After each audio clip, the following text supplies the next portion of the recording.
There's no place to escape to. This is the last podcast. On the left.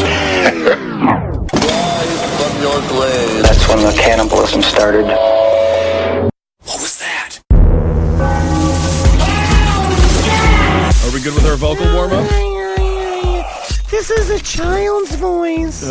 You're supposed to talk in a child's voice to warm up your voice because it's vulnerable. Please, you were molested. Please do not start the show with something that annoying. Child's voice makes you feel vulnerable. All right, welcome to the show, everyone. This is the last podcast on the left. I'm Ben Kissel. That's Marcus Parks. My name is Diesel. I'm from the Sphere Alliance. I hope you're ready for my blue arms because they'll make you feel true freedom. If this is the first time you're listening to the show, he's never done that accent before. Hi, my name's Henry Zabrowski. Stop it! All right, so today we're talking about the secret space program. Well, this is unbelievable. The thing. If you can't handle that voice, if you can't handle Neil's voice, you are not going to enjoy the rest of this program. Don't say that. Secret space program. Where to begin? All the way at the beginning of total bullshit. Let's go way back. This is one of those classic, kind of like Hollow Earth or Hollow Moon, where in order to really believe that there's a secret space program, in order to believe like the many layers of conspiracy that can be peeled back in this story, you have to be very emotionally damaged. I thought you were going to say stoned. I mean, absolutely. Well, stoned is more than you're going to have fun with it. Like if you're stoned right now, which you fucking better be, because if you're not, fucking quit your job, quit your family, buy some weed. Unless you're driving, in which case, sober up real quick. Yeah, get some Sprite. Yeah, that's what sobers you. But this is the basic about the idea that there is an entire space program happening outside of the normal space program that is created by NASA. Never a straight answer. If you ever want to believe them. Also, what I like to see, when you look up secret space program in YouTube, you see so many different uses of the word NASA with the S spelled as the $sign. Oh, like NASA was a rapper? Yes. Cool. Or like NASA's the greedy one. NASA's the problem. Oh, the scientist who worked really hard to get space exploration, more on the forefront of government policy? Yes, exactly. Yeah. Those fucking assholes. Those greedy mazes. That's right. So the idea is that there is a gigantic fleet of intergalactic, possibly, spaceships that are living either off-world in what they call breakaway civilizations, which are this possible, like, gigantic solar systems that are handmade by us where the elite live, or the idea that they're, but it also delves into esoteric things like, we didn't land on the moon, because if we were to land on the moon, it's too crowded with alien space bases. It's for us to land. So you're telling me that NASA was just like, we got to circle around the moon. It's too crowded now. Yeah. We're number 15 and, right here and around. No. See, that's the thing is that we've actually been to the moon. We've been to the moon many, many times before to the secret moon bases, but we had to fake the moon landing because it was propaganda for the American people so we could feel better about the Russians breathing down our necks. But at the same time, we were already in bed with the Russians all on the moon, having a fucking tiki party in the moon, and it's out. Everybody's eating poi with fucking draconians and the tall whites, having a great time, and while we're down here just looking at dumb pictures of farty Neil Armstrong saying his dumb shit with his big boots on. Yes, indeed. So our story begins, as it has many a time before, with the Nazis. Now let's take it all the way back to when your grandfather was right. My grandfather? Oh, no, but I can see why you would think that. He was right at the time. You know what I mean? In the context of it, if you in an upside down world, your grandfather was completely right. But no, this is so. Let's start with the Thule Society, which, as we remember when we covered Nazis and the occult, the Thule Society was a group of mystics that wanted to bring Germany back to its glory days by the use of draconian magic. They were talking to aliens. They chose Hitler as their dude to come forward and like help their for some reason they needed a guy, a human man, to come in and push their domestic policies here on the planet Earth. So the Draconians came down and they said, give us your dumpy one who looks like he has to shit. What we want is we want the one with the comb over who speaks like he's yelling. Isn't that right, Klaus? Interesting choice. Actually, I was thinking we should get a funny black one. One that will entertain the masses like that wonderfully gregarious Sinbad. What if we just make him a house guest instead? Yes, we put that wonderful song, Brick House, into it, and he will teach a white family how to have fun again. Well, thank you. I actually kind of like the Draconians.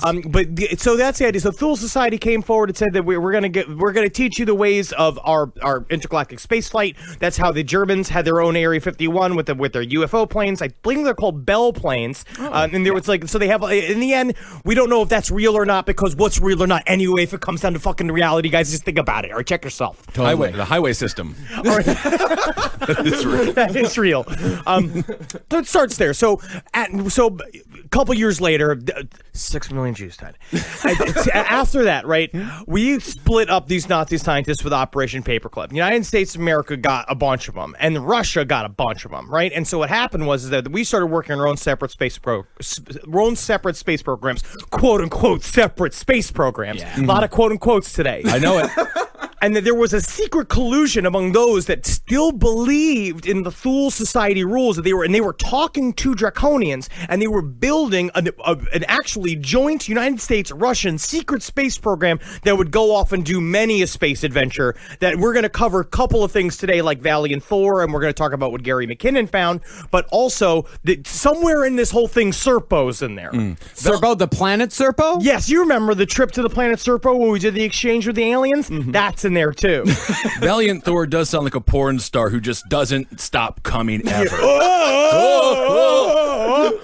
So yes, if you are wearing glasses, put little quotation marks on the side of your frames right now, just so you really understand. It's just, I understand why we don't trust space. Yeah. Right. Space is big, space is black. What? Are you hands up? What am I supposed to say now? No, he's shadowy. Oh, I see. All right, he means shadowy. Yeah, I don't mean like space is African American. Jesus Christ. But actually, that's like a fun Sun Ra album title. Listen to Marcus's music show. But the idea is that, so they believe that there's a lot more that there are technology that the United States and Russia is hiding that was created based off on alien technology. Yeah. They also believe that not only is space too dangerous to go into, that's sort of the big theory about the reason why there's a secret space program, is because radiation is too powerful right outside of the planet Earth, that we need alien technology to even survive it. Right. So, I mean, it seems like the base is true, though, that we did get most of our technology from German scientists. That's completely like that. true. Right. Werner Braun was a total Nazi, and how Operation Paperclip changed his bio, which I love, which is true, is that he was listed as an ardent Nazi, and the way they changed it was put in a not. They said not an ardent Nazi. Oh, that's very interesting. Which seems hiding in plain sight. And so the idea is that part of it also, and then another part of the reason why people don't trust our space program is because nobody really believes in the idea of we gave $40 billion to a bunch of Nazis to create our space program, which is actually the truth. Yeah, absolutely. Yeah, they took V2 technology that they were working on with the Germans, and then when they brought that over here, V2 technology turned into space shuttle technology. I mean, if Hitler wasn't so concerned about getting covered in dookie, maybe he could have refocused and won that war. Yeah. It's like how we turned Native American children into rugs. That's not nice, though. That's not nice, That wasn't nice. That wasn't nice. That was terrible. Now, let's go from the Nazis to President Dwight D. Eisenhower. Not a short leap. What? It is a short leap. I'm a big Dwight fan, Marcus. Are you going to ruin it for me? Absolutely not. Okay. I love Dwight D. Eisenhower. He spoke out against the military-industrial complex. Because his back was against the wall because he'd already let it go too far. We'll talk about that. Rein it in. Now, Dwight D. Eisenhower was the first U.S. leader to come into direct contact with aliens. And while we're all well aware of the treaty he signed with the Greys, in which technology was exchanged for alien probing rights on humans, specifically Americans, that was not Eisenhower's first experience with alien life forms. I do want to be in there for the negotiations of the probing rights. Someone just holds up like a 9-inch probe. And he's like, "Is this okay?" You have to 7-inch probe. 7-inch probe. This is I'm your lawyer. Let me speak. Okay. Okay. Get a 7-inch clip. Don't listen. If we let these people push us around, we're not going to get anything from them. They want to argue. They want to kibitz. All right. Now, Dwight D. Eisenhower's first meeting with the extraterrestrial beings supposedly took place while he was vacationing in Palm Springs on February 20th, 1954, when, as he was enjoying dinner, he was whisked away to nearby Edwards Air Force Base for a meeting with the Tall Nords. Big whites. Now, question. I will put a little caveat / asterisk to his first encounter with aliens. Please do. Because apparently in 1952 there was a gigantic UFO buzz around the White House. It's like there was many UFO sightings above the White House, and what people believe is that was.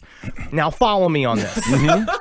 The Nazis that were still around calling themselves the Fifth Column. They were working in Antarctica as a part of their gigantic secret space program. Antarctica, and that, of course, plays into our Hollow Earth episode. And Serpo. And Serpo. Of course. That's where the Nazis hit. Yeah, and Antarctica's right there next to South America, so they can call up Mengele anytime they want. And he's just like, oh, hello, let me finish his pina colada first. It's like, oh, he's always partying. So apparently what that was that it was UFOs, but it was Nazi-made UFOs that had come from Antarctica to show up at the White House to pressure Eisenhower to see, we've got the technology, we're powered by Vril and the Thule Society, we're going to use these UFOs to zoom up into intergalactic space because that's where we're going to find our white heaven, which I believe is called Mungadunga. It's some weird name. Weird. It's called it's called Aldebaran. Oh, I thought it was called Ho Chunk Casino. And Eisenhower then apparently had to let them into the private industry. It was basically when the Nazis joined the U.S. government to start creating rocketry program, they then slowly worked into like Lockheed and Martin and all these various private corporations and became the heads of them. They're superpower celestial beings, and he just gave them a job? Yeah, pretty much. I mean, there were already Nazis in American industry. Henry Ford was a big supporter of Adolf Hitler. George Prescott Bush. Jesus Christ. Now, that guy was a Nazi. Even in the Coneheads, he needed paperwork. That's in true. order to work, you can't be an illegal alien. They wanted to do it legally. And Coneheads, that movie definitely made me look very skeptically at everyone eating in a Subway. Yes. I make sure they eat those sandwiches real slow. And since the molestation scandal, it's happened again. That's right. But Natalie, I kept rattling this at Natalie as she was about to go to sleep. And then she was like, eventually she would turn to me and she was just like, why didn't the aliens just attack? Like, why didn't the ships just show up and just attack everybody? And I was like, sweet little girl. You don't understand. I just love, she's just like, she had that sentence in her head for like 5 minutes, and she's like, I can take it a little bit longer before I completely derail everything that he's talking about. And then finally she's like, I need to sleep now. Why didn't they attack, Henry? Now, wait. And that's the only response you can give. Now, if I remember correctly, you babbling about bullshit like this was what ended your last relationship, But it's what's making his current relationship stronger. It is. We started making out after watching an alien documentary. There you go. It's gotta work. It wasn't like she was bored and wanted to distract you or anything. I'll take it. Wow. Now, back to Eisenhower and Palm Springs. Now, while of course the government denies that anything strange happened in Palm Springs on February 20th, 1954, Now you're just making a fart noise. there is evidence that something strange went on. For the president did indeed go missing on that very night. And the press had a field day speculating that the president had either fallen ill or worse, had died, which was much more common among presidents back then than it is now. FDR just died. But he also was debilitated with a back-bending disease. We all agree that Eisenhower was the only person on the beach just wearing tighty whities and black socks. He was the president most covered in powder. Yes, I agree. Now, that story that the president had fallen ill or had died even made it to the press wire, but the White House quickly put an end to the rumor before it got out of hand. According to White House Press Secretary James Haggerty, the president, while enjoying a nice dinner of fried chicken, had accidentally knocked a cap off his tooth and had to be rushed to a local dentist for treatment. Now, I don't know about you, but I've had many a cap shaken loose by all manner of foodstuffs, and I've waited weeks before doing anything about it. You're a dirt person, and that is the president. Right. It's not an emergency. You don't have to do with that. You can wait. What I'm saying is you can wait till the morning.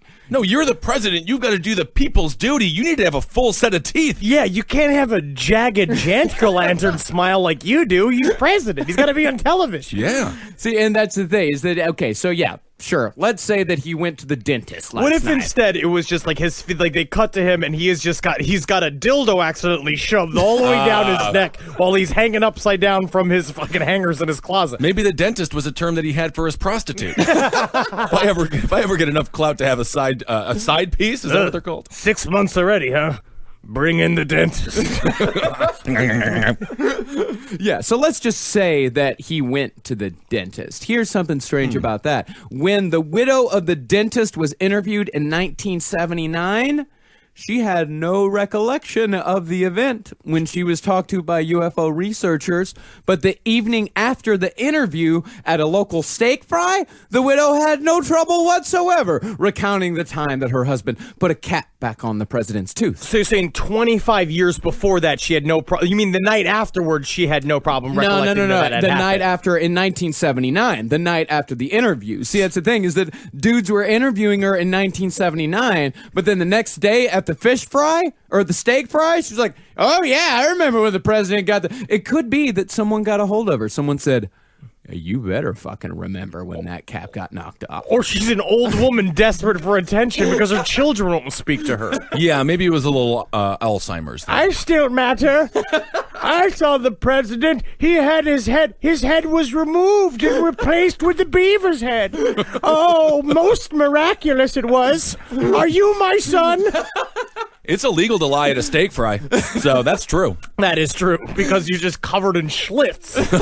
Yeah. Now, even more interestingly, there is no record whatsoever of the president having such a dental procedure during his vacation, despite there being records of everything else that happened in Palm Springs, right down to how many golf invitations the president received that week. These things are meticulously documented. Why? Because he's the president. People just like to know what the president's up to. Yeah. I'd be like, quit writing shit down. Yeah. Sometimes I just want to do something weird and I just like fart into a bucket and stick my head into it. There's a lot of documentation about Ronald Reagan rubbing peanut butter on his left hand, jelly on his right hand, and he called it a hand sandwich, and he would try to eat it, and then they had to pull his hand from his mouth. Nom. Well, tell Nancy that once I've made my hand sandwich, I'm gonna need a glass of milk. And then she starts squirting milk into a fucking out of her breasts into a glass.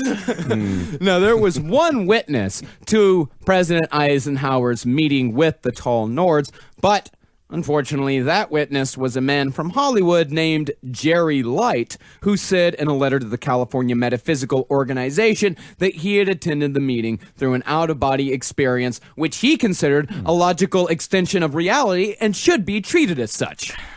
There's just so many artists who went to him for, like, career advice. And it was just like, can you be my manager? Listen, you don't need appointments to the audition. You need to think yourself into the audition.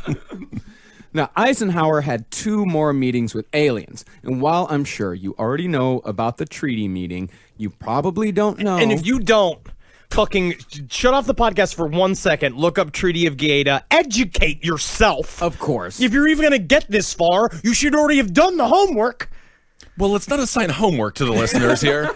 I think keep the podcast on. Well, that's the thing, is that you know about the first and second meetings now, but you probably don't know about the third, in which Eisenhower was introduced to a Venusian named Valiant Thor. Now, is it Venusian or is it Venusian?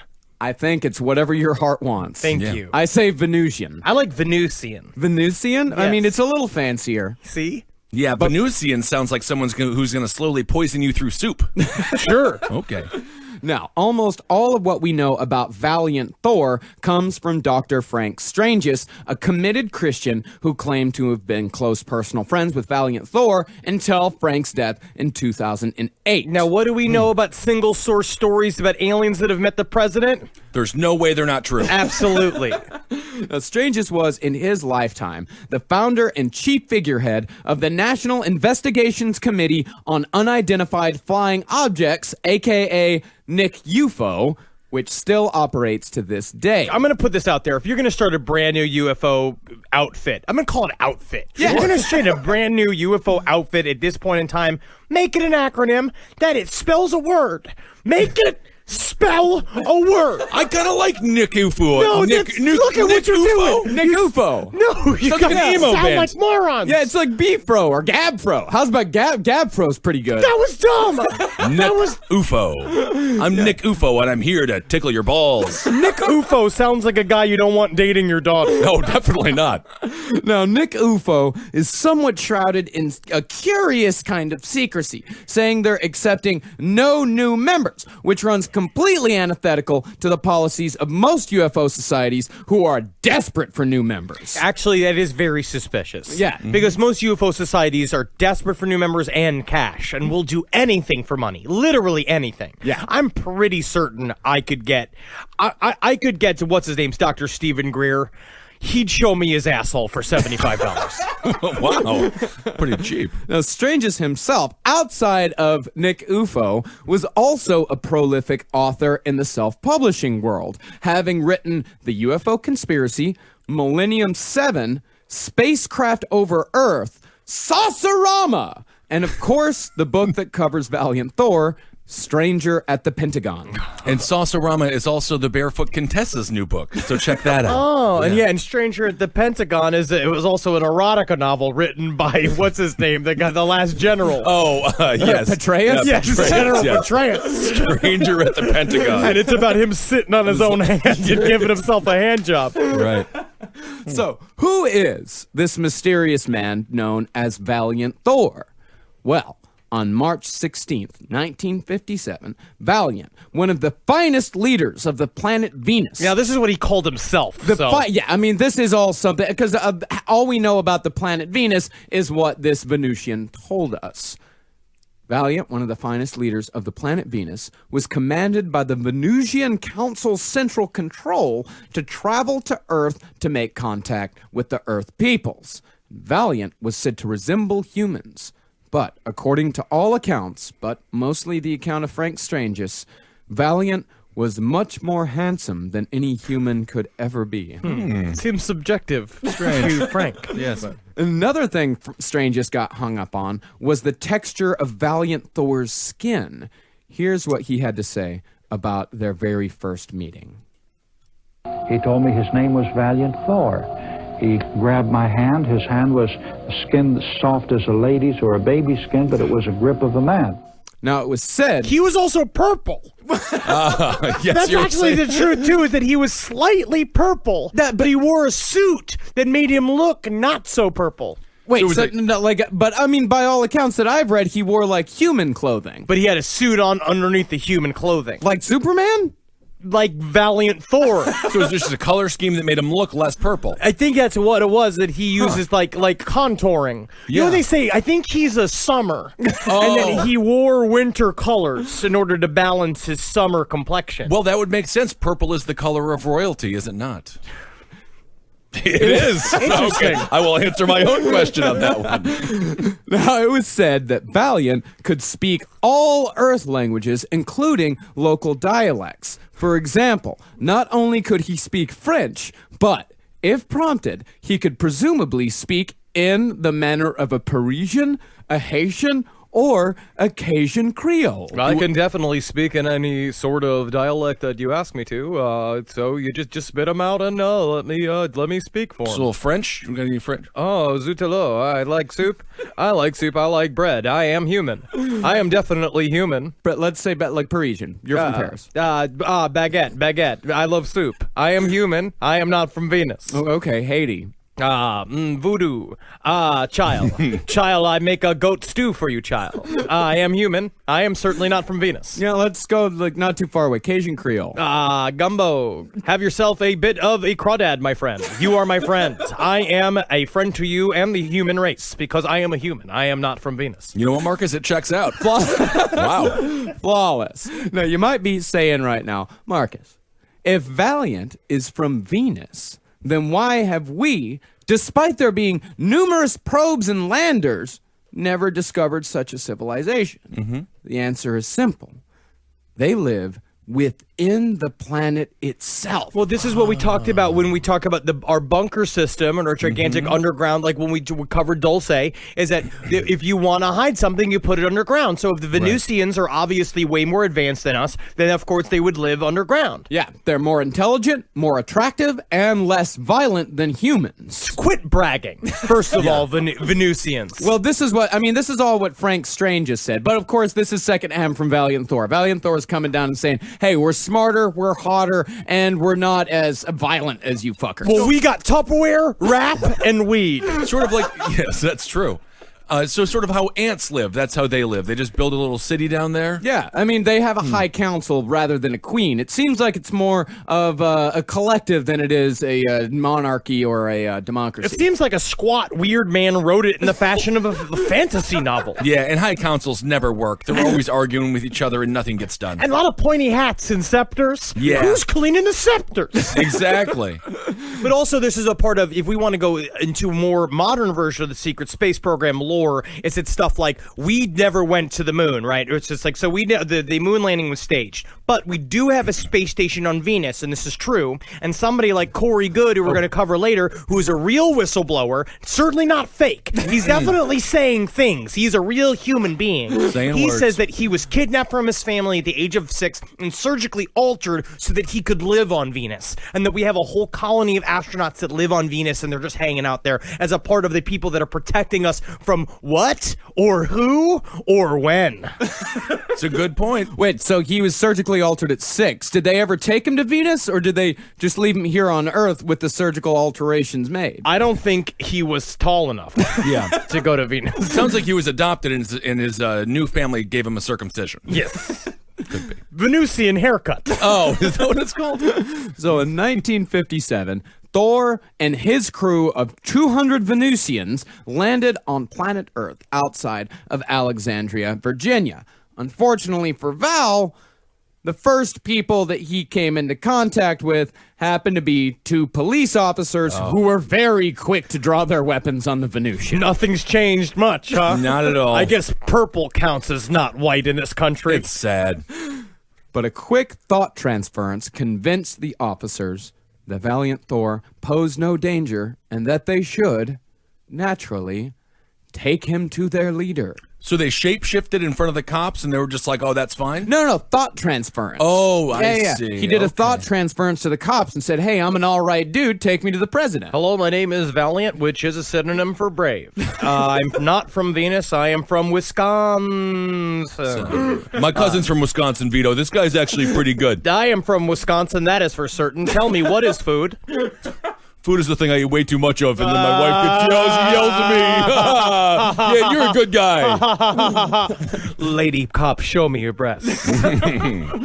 And so, these 2 beat cops drove Valiant to Washington, D.C., where they somehow got a meeting with the Secretary of Defense and 6 of his staff members. It's unclear how that happened. Because his own special brand of positive thinking, which we're going to talk about. Exactly. Now, before long, word spread, and every agency showed up fighting over who should have the privilege to escort the alien to the president. But Valiant needed no escort, for using what Strange has called, quote, his own version of the power of positive thinking. Wow. Valiant was able to walk past all security posts in search of President Eisenhower. I think that's what the guy who jumped over the White House fence was thinking also recently. Just used the power of positive thinking. Positive thinking! Positive thinking! It kind of worked.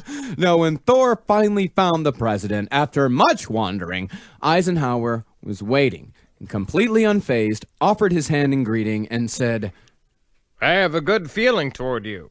Where do you come from, you tall, purple, handsome bastard? To which Thor replied, I come from the planet your Bible calls the morning and evening star, Venus. Your soup, Mr. Eisenhower? Let me try that for you. This is terrible blood. and who should appear in the Oval Office at that very moment but then Vice President Richard M. Nixon. Milhouse. But he did come out and say he was just like, Valiant seems like a good guy, and it's nice to have him as a part of the cabinet. Man, Eisenhower, Valiant, and Nixon. What a room. What a room. Oh my God. It's just missing like Dean Martin, and then you got like Don Rickles coming in there. Now, Val later said that he found Nixon to be sharp and quick-witted with, quote-unquote, fixed eyes. It seems like this was just written by someone who voted for Nixon. Yes. And after the three settled in, Val went on to explain that Earth had been under surveillance for hundreds of years, not, as many people believe, just since our development of the atomic bomb, because, of course, UFO sightings skyrocketed after we dropped the bomb on the Japanese. And some people think that that is what finally got the attention of the intergalactic community, because they thought, holy shit, these people now finally have the power to destroy themselves, so we'd better hop in here. That makes a lot of sense. Doesn't it, though? It does. Henry. I actually have a whole. Well, technically, we've been visited by aliens since the beginning of humankind and before humankind. And technically, we were created by 22 variants of human-like creatures and also 22 variants of non-human-like creatures that are all part of the Intergalactic Committee, which you're going to find out when we read from Corey Good's website, thespherealliance.com. Oh, okay, good. Technically. Now, in this meeting between Val, Nixon, and Eisenhower, Thor explained that he was there to usher in a new era in human history. He produced a plan that would remove all hunger and all disease on planet Earth, a proposition to which the president said he'd have to think about it. He'd have to think about it. Literally, he had the opportunity to fix everything. And instead, he just was like, well, we just got to keep pumping out TV shows where the wife and the husband don't sleep in the same bed. It's kind of funny, and the wife is a bit of a patriarch, but the mom's trying to get a job. I mean, just give the guy some rice. Isn't that the answer to this? I mean, give who some rice? Give the world rice. Give the world rice? That will stop hunger. I never understood that. That's carbs, and carbs are bad. Oh, come on. And you know what, Ben? If you listened to the last episode of Abe Lincoln's Top Hat, I was on it. Yeah, I know you were on it. You said the exact opposite of that. You No. said don't give the starving people rice. No, have the starving what do we people give- create their own rice so then they can have their own economies instead of this poverty Inc. So economy. you're saying just giving them seeds? Rice seeds? They can farm their own rice. Rice is great. You just can't give it for free Rice because it seeds deflates are the market. everywhere. Don't You even can just give go me- get them now. Rice is a good thing. I ate a bunch of rice last night. I'm not sad. Don't even. It's not my. Well, after Val made the proposition to the president, he was escorted by the Secret Service to the Pentagon, where he was shown the furnished apartment where he would spend the next 3 years of his life. I wish I had known that the Pentagram does rent furnished places. Did you call the Pentagon the pentagram? Oh, did I? Yes, you Fuck did. yes. I think- That's what we call a Freudian slip. You know something we don't. I know everything. Or is that too real for some people? too real. No, Val. Now, although they made every attempt to keep him under lock and key, Val was, through Venusian technology, able to teleport himself in and out of the suite whenever he pleased. Whatever. I love it. After a while, I've just been like, all right, Valiant, let's use a fucking door. Yeah. All right, why don't we just plaster up the doors then? We're not going to be using the goddamn doors. You don't need them. Just sit in a warm tub. Well, they didn't even know that he was teleporting out because he Yeah. could also fog minds. He could make the guards think that even though he wasn't in the room, he could project a sort of holographic image where they would think that, yes, there was Valiant Thor sitting there reading a book or something. You think I'm the most handsome man you've ever seen. And he really just looks like Danny DeVito. I'm sure he does. We've seen pictures of him. He looks like a 50s goon. Yeah. He really does. I mean, so this is just what, like, trolls, now internet trolls, this is what they used to do previously before the internet. It was all in their head. Yeah, they just write books. He'd write a book, and then he'd publish his own book. Think about how much harder that is. Right. You go from troll to novelist in a second. And this is self-publishing well before the era of self-publishing that we know today, which is relatively simple, right? Yeah. You just kind of write a long email and send it to yourself. Well, actually, I think his first book, I think Saucerama, was published by a reputable company, or let's say relatively reputable. I don't think he self-published that, but, you know, the later, he definitely self-published Stranger at the Pentagon. This was handed out at bus stops. Yeah, the CEO of a publishing company that's just totally failing is like, we've got one more chance with one more book to make it. What do you got? Saucerama. You know what I like about the exclamation point is that it promotes excitement. Let's do it. Now, in April of 1957, Val attended what some called a convention for UFO enthusiasts, but from what I can tell, it was more just a bunch of nerds hanging out in a backyard in New Jersey. Technically, this is a UFO enthusiast conference sitting in the studio right now. Sure. Technically, I don't know. I think we need like 2 more, and then we've got a conference. Ooh. It'd be nice if we had a lady Actually, and a dog. Oh my God, get a dog. We had a dog Yeah. with a little UFO scarf on. So cute. He makes all the final decisions. Yeah. But I secretly put peanut butter on all the labels of the things I want him to point towards to make the decisions. Trickery. No, it's at this UFO convention / barbecue that the Venusian introduced 3 of his fellow crewmates named Don, Jill, and Tanya. Tanya! And we know Don was there mostly for the barbecue. I'm the Venusian chef. I make the goop that everybody eats. And this is Tanya. She's the looker. Hi, I'm Tanya. Now, according to reports, these 3 wore Earth clothes rather than their regular Venusian attire so as to avoid looking out of place. Because you definitely don't want to be the fashion don't in a world of UFO nerds in a backyard. Definitely not. And that Venusian clothing was strange indeed. It would have stood out. It was said that the Venusians dressed in a one-piece jumpsuit, right down to the boots. Like Hugo Chavez? No. Hugo Chavez. One huge jumpsuit, because Hugo Chavez has boots on. They had footsies. Oh, it was onesies. It's like giant space babies. Yeah, and they said that the whole thing was held together by an invisible force. The suit had no cuffs, pockets, buttons, zippers, clips, or hooks, but it nonetheless fit every Venusian like a second skin. Like that dress J-Lo wore to the MTV Movie Awards 15 years ago. That's a great reference. I love that dress. And as far as the durability went, neither acid nor rifle, nor diamond drill, nor even a laser powered by a crystal synthetic ruby could pierce the fabric. All of which sound like tests made up by a moron. Definitely. Like, it's just all this stuff where he talks about, and Frank Strange just writes about the way they tested the suit as being not even a diamond drill bit could cut through the suit. And it's just first of all, how'd they make the diamond drill bit? Right, they don't have it. I don't think they use them. They totally use them. For what? Oil. Cutting diamonds. No, but diamonds are not the hardest thing, right? Yeah, diamonds are the hardest thing. No, we have They're the polymers girl's best now. friend. No, they're a girl's best friend, but not the hardest thing. You don't want Rambo as a best friend. No, girl. Diamond is the hardest thing. That's why girls like it. No, they have polymers now that are harder than diamonds. Yeah, but this is 1957. They have polymers.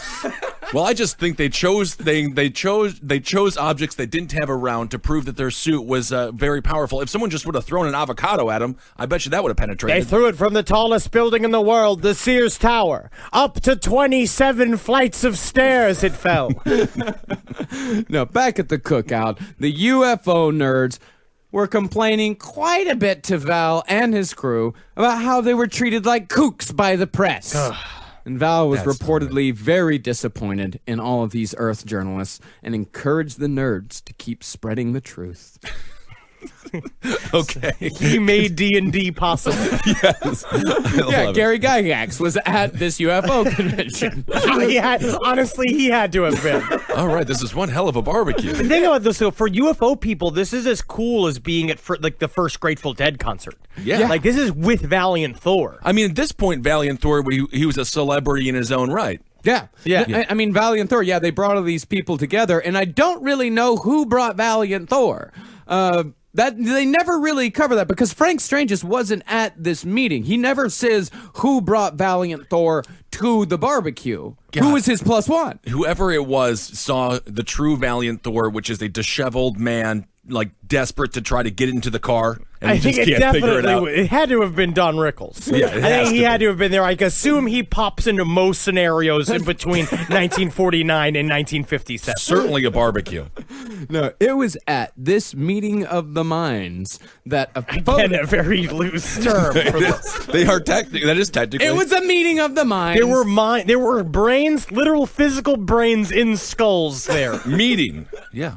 Yeah, it was here that a photo would be taken of Valiant Thor and his companions, which is where our friend Dr. Frank Stranges physically comes into the story. See, Stranges wrote his first book, Saucerama, in 1959, and soon began giving talks at lecture halls and churches all across the country. And with every presentation Stranges gave, he always showed the picture of Valiant Thor that had been given to him by the photographer who took the picture 2 years before. Now, is this because his fans and Frank Strange himself are so semi-gross looking that they just believe that a man that is remotely handsome is an alien? But he performed at churches, which is interesting because a lot of people think if UFOs are proven to be real, then it'll completely unravel Christianity. But not in this case. In fact, Frank Strange's, we'll get into that later, but Frank Strange's, it actually strengthened his commitment to Almighty God. People flip it and reverse it with that shit too, because they believe that God not only then made us, he made many fun aliens, and they're here to tell us about Jesus. And if we tell them about Jesus, then everything's going to be fine, even though Jesus was a goddamn myth. And that's the first thing. I can't wait for an alien to show up and be like, "You believe in what? You believed in the David Blaine covered in dirt 2,000 years ago, you moron." No, it was because of Frank Strange just showing the photograph at all of his lectures that Valiant Thor made contact on Christmas week 1959, 2 years after Val landed. Now, Frank Strange, as we said, was a committed Christian, hence the lectures at the churches. And as it turned out, Val had a thing for Christians, for reasons that will soon be revealed. See, the only person at the Pentagon that Val truly trusted was a woman who went by the alias Nancy Warren. Now, when Nancy approached Dr. Strange's at the National Evangelistic Center in Washington, D.C., Strange's had no idea who the person in the picture actually was. Strange's just knew that he was an alien. And when Nancy gave him the opportunity to meet the strange man in the photo, Strange's naturally jumped at the chance. He was told to be on the curb of his hotel at 8 a.m. sharp the next morning, where a car would arrive to take him to a meet and greet with Valiant Thor. If you guys got Tinder, you guys got to do this at least once. Tell a guy. If you're a woman, it'll be very easy for you to do. Right. Tell a guy to meet him. You're an alien. You want to have sex with him. You need to create a new breed of humankind. Meet me at, give him an address next to a highway. Find the worst place in the world. Go park across the street in a rental car and just take lots and lots of pictures and then put it up on the Facebook page.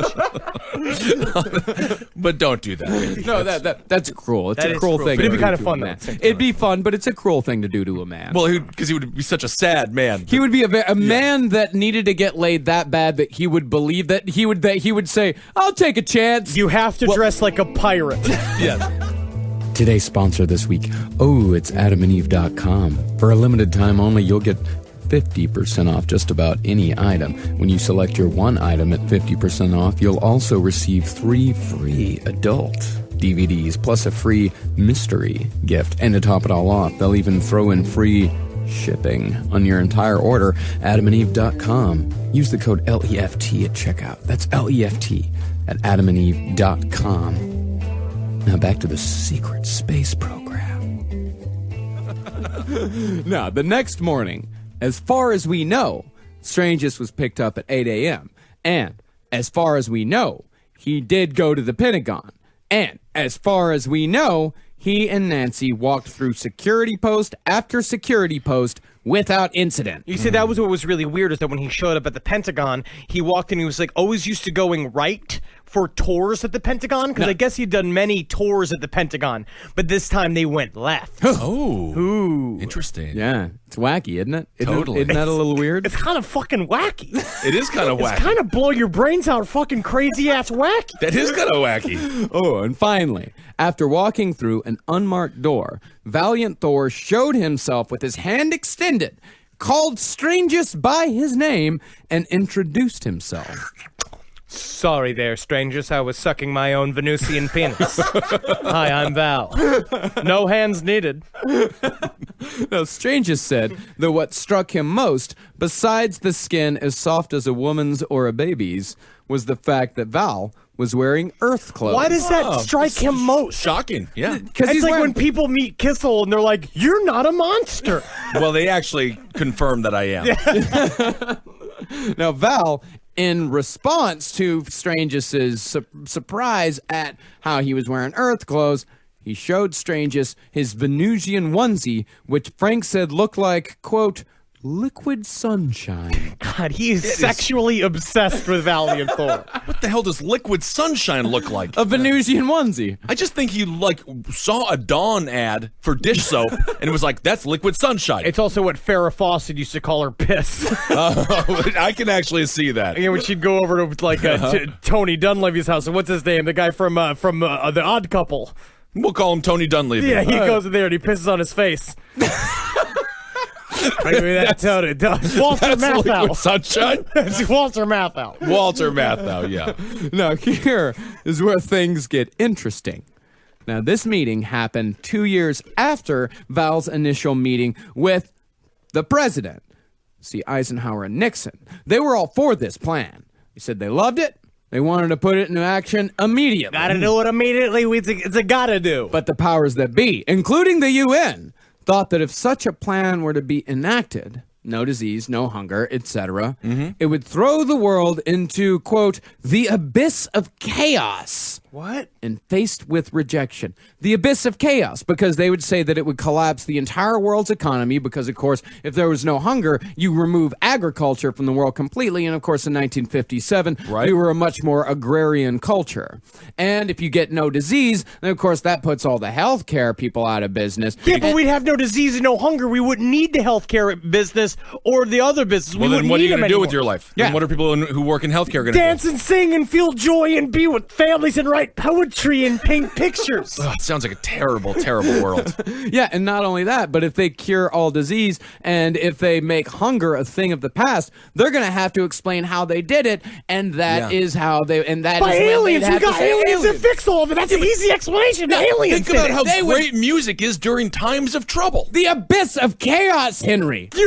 Aliens could just come and fix everything. Boom. The boom, abyss. boom, boom. 1957. People aren't ready yet. Yes, they wouldn't are. have- It's aliens. It's easy. We wouldn't have that great song by Bruce Springsteen, The Streets of Philadelphia. That's true, because that was about AIDS. Yeah. But the thing is, Val actually had a different motivation for his whole no hunger, no disease plan. He told Frank, the committed Christian, that the real goal was to usher in the return of Jesus Christ Almighty. Oh, boy. Now let's think about this for just a second. Okay. And you this- know what? I will think about it maybe for a second. Think One about second. it. Well, I mean, you're going to have to think about it for a little bit because I'm about to talk about it. This is my own personal theory here. This is a think about it, don't think about it situation. You can think about it, you can don't think about it, but at the very least, you got to listen. That's right. Now let's think about it. The Bible. Can I just say I hate Jesus? Yeah, I hate Jesus Christ. The Bible says that Jesus will only return at the end of days, right? In Valiant Thor's plan, we can all be in agreement that it would indeed have thrown the world into chaos. Like happy chaos, like the moment before everybody jumps on a trampoline. absolute chaos. An abyss of chaos. An abyss of chaos. Before you make the spin on Twister, and you're like, oh, I wonder where my foot's gonna go. That kind of chaos. Oh, I crushed Twister, by the way. Really? I can get on all the little holes. Yeah, you just lie flat. Yep. But let's think about this. Valiant Thor. He brings this gift of no hunger, no disease. He wants to bring back Jesus Christ, which would plunge the world into the abyss of chaos. Could it be that Valiant Thor was actually trying to jumpstart Armageddon as foretold in Revelations, possibly posing as the Antichrist who promises to save the world but in actuality ends up ushering in its destruction? To support this theory even more, when strangers asked Thor what he thought of Jesus Christ, Thor implied that Jesus was actually a Venusian and that when Jesus suddenly appeared to his disciples on the day after his death, seemingly materializing out of nowhere, he was actually using Venusian teleportation technology. Now you're telling me that we need to literally, that this is the Christian idea. Yeah. We need to end the world in order to bring back Jesus to fix it. Yeah. This is actually not that insane by Christian lore because they want to kill. That's why they want to murder all the Muslims right now. And then that's why we're joining with the Jewish people right now. And then theoretically we have to fight the Jews and we have to kill the Jews. And then Jesus comes back. What about the secret space program? I don't know. We lost track. Now we've lost track of the secret space program. We're supposed to be going to other parts of galaxies, not bringing back an ancient, dirty old man who's going to come here and just be like, kill the Jews and suck my penis. I never got it when I was alive. Oh, dirty old man, he was our age. Yeah, he was actually kind of younger than us at this point. Fuck. Damn it, that's actually sad to think about. Actually, he's about my age. Yeah, and Mary Magdalene was blowing him all the time. All the time. Yeah, he wasn't real. And if you are a Christian, that's fine. Thank you for listening. Thank you for listening. 5 stars on iTunes. But thankfully, the UN saw right through Valiant Thor's ruse. And 3 years to the day after his first encounter with the people of Earth, Thor returned to Venus to report that the leaders of Earth had failed him. Now, Valiant Thor, in those 3 years, what is a part of the actual UFO mythos is that he was a part of one of the arms of Majestic 12. He was there as a part of the beginnings of the secret space program. He did a lot of cryptic shit. He worked with the OSS. He was a part of the people that helped create Area 51. He was around for all of this shit. He became like a consultant when he was just everywhere. So for a while, he was just like a guy in the background of pictures. Like if you look up Valiant Thor, you see like all of these pictures that look like the end of The Shining, where he's like in the background standing there like, and that's Valiant Thor. And he was just a part of that like weird spook central, like early 1950s CIA bullshit. Yeah, and the only thing he wouldn't work on was weapon systems because they wanted him to work on something they called the bomb in the sky. And of course, if Valiant Thor would have worked on it back then we would have had the bomb in the sky. What was the bomb in the sky? The Strategic Defense Initiative, a.k.a. the failed Star Wars program under Ronald Reagan. They were obsessed with that. They've been obsessed with it, and that's what they say is a part of where one of the secret space programs, other like weird alternate purposes, is that it's supposed to be sort of the umbrella around the world. Is that they're supposed to, that's why we have a space station on the moon and a space station on Venus, which is to protect ourselves from whatever is going to go on in the galaxy. And that actually ended up happening. Israel has Star Wars. They have an amazing laser system to shoot down weapons. But their Princess Leia got to wear a weird little hat? Now, after Val went to Venus to tell them that the Earth peoples had failed him, he was ordered to return to Earth and was given the following instructions. Mingle with and become as Earth people, not from Venus. Work and labor in Earth enterprises, such as Enterprise, the rental car company, and Hertz, the rental car company. Help those who encounter possible threat or danger while striving for world peace, including Saddam Hussein, a funny man I met in one of my travels. Give them advice and guidance. Tell them to eat the Twinkie. Entrust with superior knowledge those who have proven themselves, and divulge the essence of their mission to the collective national leaders of Earth only when the time is right. And as far as we know, Valiant Thor continues in his mission to this day, waiting when the time is right to reveal the essence of his mission to our quote-unquote civilization, lest we destroy the planet, throwing the universe itself into orbital chaos. As soon as Different Strokes is remade on television, then I will return. Well, we're very close. The Odd Couple was remade. See? Different Strokes It's is next. happening. Yeah, this is Remake Central. Wow. Now let's jump forward to the year 2001. Whoa! Wait a second. What's that in the sky? Oh, no. Oh, never should have visited downtown in the fall. I think I got taller. Now let's see what's currently going on in the world's secret space program. Between February 2001 and March 2002, an English computer nerd named Gary McKinnon hacked into 97 United States military and NASA computers from his girlfriend's aunt's house in London under the screen name Solo. Cool. Yeah, girlfriend? He had a fucking girlfriend. It's very interesting because so from now, right? So Gary McKinnon was kind of sparked into interest of what's going on with the secret space program, and he wanted to hack into the NSA. Up until now, so we have Serpo's already happened. Sure. We have developed several space stations on the moon and on Venus. This is all been What was that? That's time going and science cooking. So a lot of shit's happened, and so we'll go. We'll continue on. So that's all you need to know. Which, as I was recapping it, is nothing. Yeah. Yeah, because you recapped it with a gurgly sound. Yes, because what this is more proof that the secret space program is a thing. Yeah, Gary McKinnon is a person. Like, it's not like Valiant Thor where he's kind of in the background of a picture here and there. Like, Gary McKinnon actually is a person. He actually did hack into 97 different computers. All of this happened Now, U.S. authorities claim that over a period of 13 months, McKinnon deleted data and disrupted thousands of military computer systems in addition to copying data, account files, and passwords. This is pre and post September 11th. He was doing this until February of 2002, so this is some serious shit. Now, Gary denies any destruction of data, but he did admit to leaving one threat on a military computer, which said, in brief, U.S. foreign policy is akin to government-sponsored terrorism these days. It was not a mistake that there is a huge security stand down on September 11th last year. I am solo. I will continue to disrupt at the highest levels. I think every member of Anonymous, that's how they hear their voice in their own head. Yes, yes. Like they're a guy that's going to tell you your quests at the beginning of a fantasy fucking game quest. Right, and then it's just like, honey, dinner's ready. Mom, I gotta find the fucking gems of Moldavia. I made your favorite little hot dogs covered in bacon. Oh, I'm coming right now. Okay.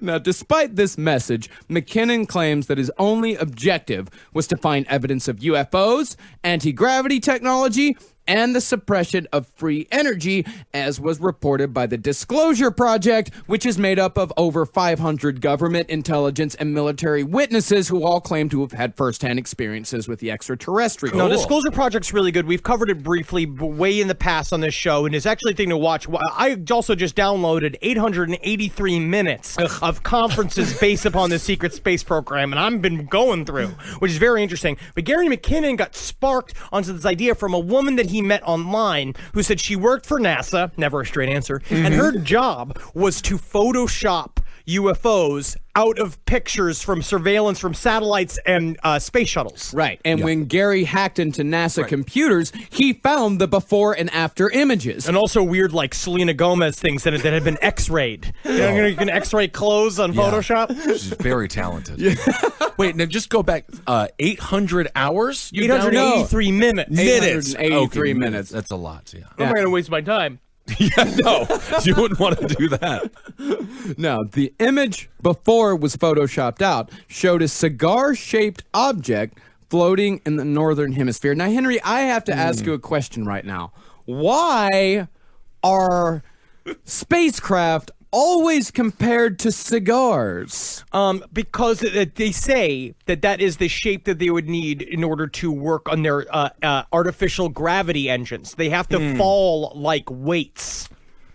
And that they're possibly, listen to me, you fucking assholes. Yeah, no, it makes and that they are sense. possibly, the cigar ones are essentially motherships. And that they release liquid forms of ships that are the orbs that we see all the time and the ones that change shape all the time. Or saucers that can start as liquid and then become physical. That can become hard.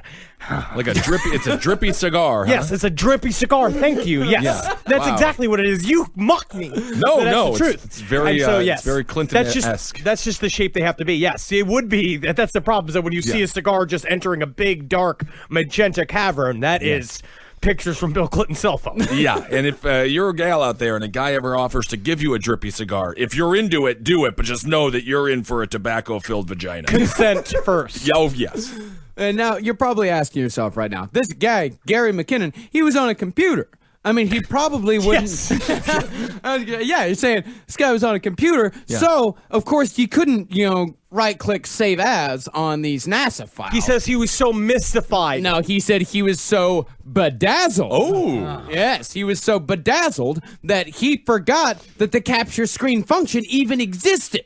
And so, so while he was staring bedazzlingly at the images, his connection was interrupted before he could screen capture, and he was disconnected and was never able to find the images again. So he knows how to hack into 97 very heavily guarded government computers, but he doesn't know how to stay. Well, he knows how to, but He was bedazzled. Yeah, just not when he's bedazzled. It's like he met the see. mutant Jubilee.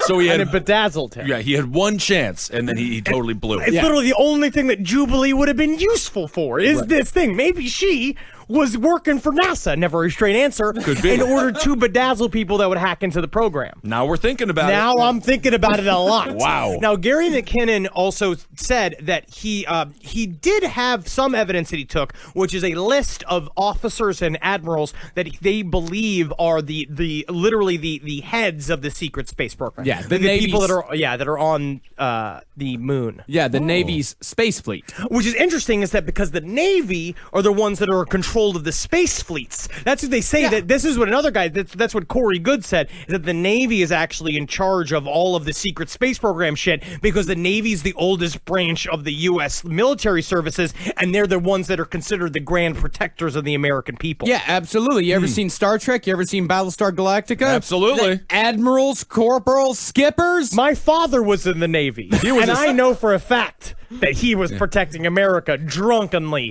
for 2 years during the 1960s. In the Gulf of Mexico. Protecting Key West. Jimmy Buffett would not be alive today. That's right. Without Zabrowski. No. They called him a skipper too, but for many different reasons. Oh, because he just skipped loving his son. That's right. Now, Gary says that he discovered the existence of a secret space program called Solar Warden. Of course, he talked about the 8 cigar-shaped motherships, he talked about the orbs, but he also talked about 43 smaller scout ships, and he said there was also several, quote-unquote, non-terrestrial officers and 300 human personnel. Ooh. So one would assume that someone such as Gary, who actually did hack into 97 computers and actually did disrupt thousands of military systems during a time of war when America was on the highest alert they've been on since Pearl Harbor, you'd think he would have been prosecuted, right? Mm-hmm. To the fullest extent of the law, right? But one would be wrong. Gary was never prosecuted for his crimes and never saw one day in court. Could it be that the United States just forgave Gary for his crimes? Or could it be that the United States didn't dare risk Gary McKinnon in open court, for he may divulge the secret space program that reaches all the way back to the Third Reich? I think they should have just let Gary McKinnon take the stand and let him go and be like, yeah, oh no, there's aliens. Definitely. Oh, I've seen the pictures. And then come in with a fucking magic umbrella. So do we want to quickly talk about Corey Good and what he discovered? Corey Good is a whistleblower. It just quickly, because I literally was deep into research last night, and I was listening to an interview with this man named Corey Good, who was an anonymous whistleblower that was a member of the secret space program for a long time. And I was looking at his stuff, and he had finally come forward on Coast to Coast AM, telling everybody his name, talking to George Norrie, revealing his secrets, that he was a part of the secret space program since the age of 6. He had been lifted from his family, he had been surgically altered, and now he's here to tell the world the truth, or to spread, as the people in the secret space program whistleblowers union that he's a part of. It's a whole group. It's a collective. Unionized? It's like a collective they call it fear porn, that he wants to spread his fear porn so that people get into it. They're scared of it, and they talk about how he was tortured and manipulated and what's going on outside of the sphere. But he has a website called spherealliance.com. Spherebeingalliance.com. Sorry. Oh, get it right. And this is one of those, I'm wondering if he's right or not about aliens. Right, it's like a thing sure. where it's so nuts and so big that I actually wonder if he's the only one who's right. Yeah. Because he sounds so crazy? Yes. You know, it's a strange logic you have, Henry, to believe somebody. They just have to be completely nuts, and you're like, maybe they're right. I think he could be onto something. Cool. Now, we're going to read the introduction to spherebeingalliance.com before you really get into the meat of it. This is an introduction. If you want to follow this man down the rabbit hole, this will give you all the information you need to know. Briefly, what does the website look like? Oh, it's actually pretty good. It's a good one? But, Too bad. Yeah, Really? by UFO standards, it's actually all right. But if you go to the Epic Discovery group, there's the EPIC, which is a guy named Jeff Mars is in there. Like, that is full angel fire. All That's right. Yeah. Now, this one is like on par with the International UFO Museum and Research Institute. He had a designer. Yeah. He's got capital. Yeah, definitely. All right, let's read this. With all of the events occurring, quote-unquote, above and below, there is a lot of, quote-unquote, information, quote-unquote, disinformation, and competing, quote-unquote, agendas that are all competing for fertile places in our, quote-unquote, consciousness to plant their, quote-unquote, seeds. Some people have chosen to focus on the more, quote-unquote, down-to-earth events and the battles over the, quote-unquote, financial debt system, Babylonian money magic slave system, quote-unquote, financial resets, quote-unquote, financial jubilee, and gifted money to the masses in, quote-unquote, prosperity settlements. There is an element of what we call, quote-unquote, the alliance that is fighting the current controlling elite known as the, quote-unquote, cabal or, quote-unquote, Illuminati, among other names down here on Earth at this very moment. Some people have chosen to focus on the more, quote-unquote, esoteric, for now, events and battles occurring above our atmosphere and what many are referencing as the, quote-unquote, secret space programs and, quote-unquote, breakaway civilizations. There is quite a lot of classified technologies that are in use in these, quote-unquote, programs that are being suppressed and could completely change the nature and quality of life of every human being here on Earth. The quote-unquote free energy technologies would end the need of the quote-unquote current oil petro energy companies. The quote-unquote frequency and light healing technologies would end the quote-unquote current pharmaceutical corporations. The quote-unquote neurological interface technologies would end the need for quote-unquote large education institutions. And the quote-unquote food replication technologies and the quote-unquote environmental purification and restoration technologies would end poverty, starvation, and begin to reverse the damage humanity has done to the Earth virtually overnight. As you can imagine, the real threat to disclosure is not that humanity cannot handle the truth or will be able to reconcile quote-unquote cosmic life with their religious beliefs. The real reason is that these technologies would immediately collapse the world economies and make the quote-unquote Babylonian money magic slave system of no use anymore. It means the quote-unquote loss of control of the 0.01% elite over the quote-unquote masses and a complete quote-unquote paradigm change. In short, it means quote-unquote freedom. Freedom for the first time in humanity's quote-unquote known recorded history. There has been a quote-unquote stealth civil war going on amongst quote-unquote SSP groups for a while to achieve this result. Relatively recently, quote-unquote SSP Alliance was joined by a group of quote-unquote beings that no one had encountered before. They are a 6th to 9th density group of beings that have been referred to as the quote-unquote the Sphere Alliance. These new quote-unquote sphere beings have since not only created a quote-unquote energetic blockade around Earth, but have done so around our entire solar system. They are a non-violent group of beings who brought assistance mainly in the form of a quote-unquote message. Ben, what is that message? I think you guys are really good at that. But he also says he ran into there's going to be 5 more beings that are going to be introduced to us, and one of them is the blue avians, which are giant birds. Hey, all right. And then they're a bunch of orbs. That's amazing. He also says that we were created by 22 human-like species and 22 non-human-like species. Yeah, we've already covered that. Yeah, we actually did already cover that. I think that was Pleiadians. Yeah, and we covered it in this episode alone again. Well, I mean, gotta keep covering it because people are not absorbing it. I know it. You gotta understand the information. You gotta let this shit fucking roll around in your brain like it does for me, keeping me awake for hours. Mostly keeping your girlfriend awake. She sleeps soundly while I just pace the floors. You just see her eyes getting bugged out like Ren from Ren and Stimpy, just constantly wanting to strangle you. So that's it, man. That is the secret space program. Lordy, awesome. Well, I mean, that is a tiny sliver, a fraction of a fraction of the secret space program. These are just 2 little stories. These are 2 chapters in the world of the secret space program lore. And do yourself a favor and watch all 883 minutes of this the secret space program revelation videos in Vimeo. Well, you know what? You don't even have to do that. You could also just go out there, have a nice dinner, find a love, whatever it is. Yeah, don't be burdened by the truth. Thank you guys so much for listening. I just want to thank everyone. We want to thank everyone for coming out to our live show last week in Los Angeles. Oh, God damn it. Los Angeles. That was one of the best crowds we've ever performed in front of. You guys out in Los Angeles are all fucking amazing. Thank you so much for coming out. Thanks for all of the cool shit that we got. Like, you guys are fucking amazing. Thank you so very much. Yeah, to Mary and Pepe who did our merch for us. They're incredible. We love them. Everybody else that we met, it's just everybody's great. It was a really wonderful night. Yeah, thank you to the Real Players for opening up for us. Thank you to Wheezy for putting the whole thing together. You guys are fantastic. Thanks for taking me to BJ's, which was a great chain restaurant, and I loved it. I got a little mini deep dish pizza. I want to thank Jennifer O'Neill for creating that amazing oil painting of the 3 of us, which took a lot of work. And also, I believe her nude breasts are in it. Yes. Is that hers? I think so. Her breasts, but not her nipples. Whoa, what happened to her nipple? I think you're the one who ate them. Mr. Parks. I would vote for Marcus. Yes. And of course, we've got another live show coming up in Baltimore on August 19th. Go to cavecomedyradio.com and click on live events to get a link to the Baltimore show. We're almost sold out on that one, so get your tickets now. It's coming up real soon. The Cowmen are going to be playing that show as well. It's going to be super fucking cool. That's right. And Holden's lost a little bit of weight. Of course, you know Holden from the Round Table of Gentlemen, another great show here. So we'll see how many buttons pop open on his shirt. Oh, actually, not that many anymore. Interesting.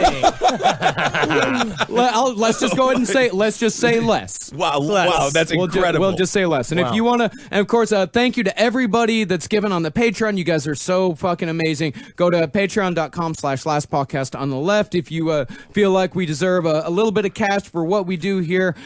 Thanks to everyone so far who has donated. And of course, we thank anyone in the future that donates as well. Absolutely. And we mentioned the shows a little bit, but listen to Abel Lincoln's Top Hat for politics news. It's very fun. And the Lucky Bone Show for music. Round Table of Gentlemen, page another Sex and Other Human Activities, page 7.